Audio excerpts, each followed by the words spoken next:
can see the quizzical look on the faces already. I'm Irish. I don't come with closed captions. There's no subtitles. There's nothing going to pop up to give you what I'm saying, so I will speak slower for you. Because that apparently is how I get to be successful in America, is to slow it down. Because Irish people talk too quick, apparently.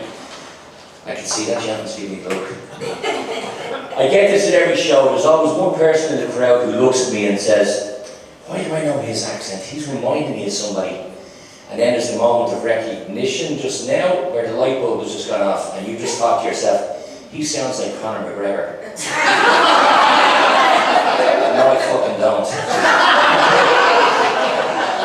Conor's actually from an area in Dublin called Drimnagh. My grandmother's house is in Perrystown, which is right next door to Drimnagh. So I know where Conor McGregor lives. I know where he grew up. I know it's not like he says it is. Like it's like he makes it out to be like the Compton of Dublin. Right? It's fucking not. Okay, it's more than Carlsbad or Temecula where I live. Right? But he's from the streets. He's from the wood. He walks down the road. People cross to the other fucking side. He has made a mess of the Irish image here in America.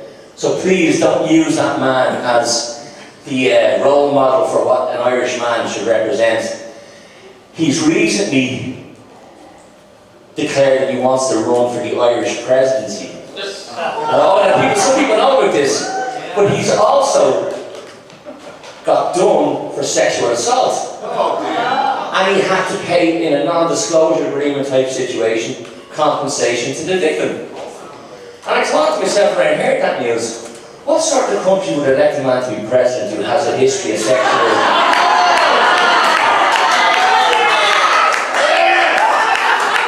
Okay, you're on side with me so far. Okay, that's good. So you see in the news, we had the new Pope came out, and Americans are losing their shit already, right? An American Pope, when he came out, he spoke in Spanish and Latin. And he said, I want to modernize the church.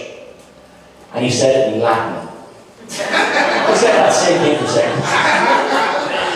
Other news, we have the start of the trial of P. Diddy. Yeah. Oh, here we go. Now, this will really test the waters in some people, okay?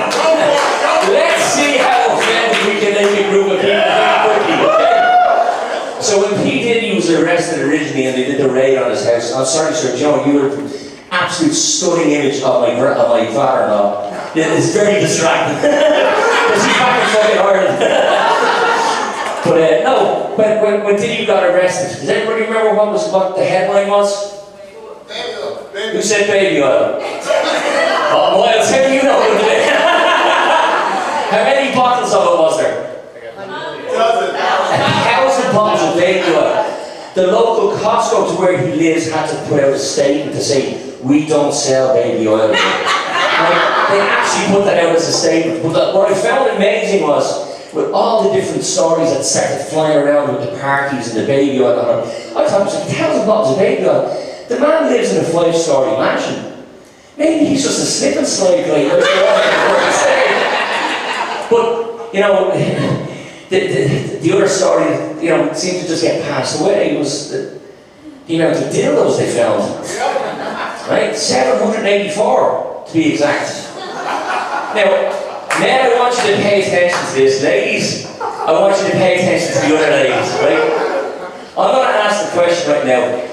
How many women in here want to admit, just by raising your hand, that you own a dildo? Oh, there we go! Oh, we got 2, okay. Right. I normally never get anybody who answers to that, right? But I'm telling you something, in a crowded room like this, 60-odd people, 2 women had the bravery to say, yeah, I own it, right? The rest of you, I'm not admitting to that. He had 784. That's more than 2 a fucking day. Now, for the ladies who didn't speak up just now, I have a question to ask of the ladies who did say, yes, they own them. Surely when you find the right dildo, the search stops. No? Like, you actually say to yourself, yeah, this is the one that gives you the right? And it stops there. But no, Diddy kept going and kept going, whatever it was. But what I found really amazing was Diddy's lawyer quit on him about a month ago. I don't know if anybody saw this. This is a man who defended Osama bin Laden. True story, true story. The lawyer represented Osama bin Laden, but he looked at the case for Diddy and he went, I'm not fucking touching this. I'm out of here. And then, you know, I don't want to pick a stereotype, unfortunately I have to pick another black man to ask about. What the fuck is Kanye West doing now? It's bad enough he had clan tendencies, collusions to Nazism and all the rest. Now he's admitting that he sucked off his cousin. What the fuck is wrong with people? There's only so much attention you can grab, right? But I get a lot of people who mistake the accents, obviously. I've been compared to Colin Farrell, which is a compliment. I've also been compared to some others which I don't really like. But one of the things that I get quite a lot is when people hear my voice, they go, oh, are you Scottish? And I go, no, I'm Irish. Oh, so you're British? And I go, no, I'm Irish. But if you're from Ireland, you must love the royal family. I moved 5,000 fucking miles to get away from them. And then what happened? They fucking followed me. Now, I do use the F word quite a bit. It is a normal word in Irish language. It's not seen as a cuss word. But I had recently, where I was doing a show, and a very drunk lady decided to start screaming back up at everything I said. And I thought to myself, how do I get revenge on her as quickly as possible? I said, okay, which word offends you more? The F word or the C word? And she looked and she said, why would you ask me such a question? I said, because you're being a fucking cunt right now.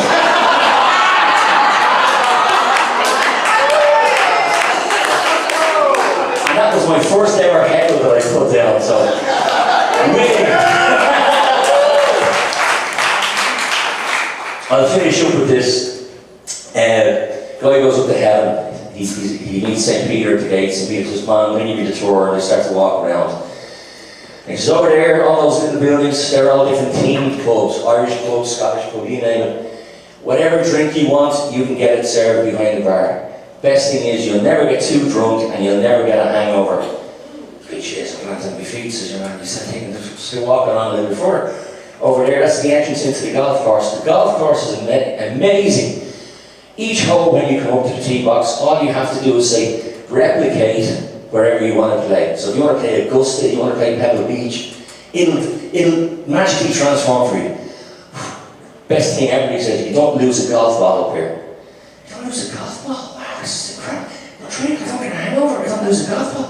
Wow, so they're walking around your further. And he sees this field where all the people standing in the field.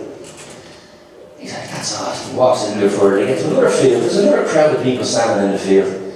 He's like, what the? St. Peter, can I ask you a question? Can't be stupid maybe, but what are those people doing standing in a circle in those fields? He knows that's very easy. He says, that first field, that was the Protestants. Second one is the Jews, third one is the Greek Orthodox. He's going through the different religions, he's pointing out the Buddhists, the Presbyterians, the whole lot. They eventually walk a little further up the road, there's a big high wall. There's a crack in the wall, and the guy goes through the wall, and he sees a huge crowd of people. He goes, what's with the people in here? That's a huge crowd. He goes, that's the Catholics. And he says, what's with the high wall? He goes, they like to think they're the only ones up here.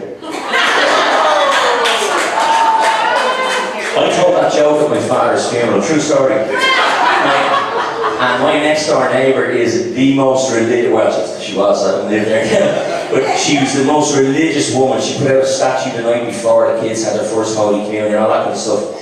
And it was like a light just came in through the window. My dad had said, make sure you finish, with a laugh. Make sure you give them a laugh. So that's one of my favourite jokes. I just wanted to share it with you guys because you seem like a special crowd. Thanks for having me here tonight.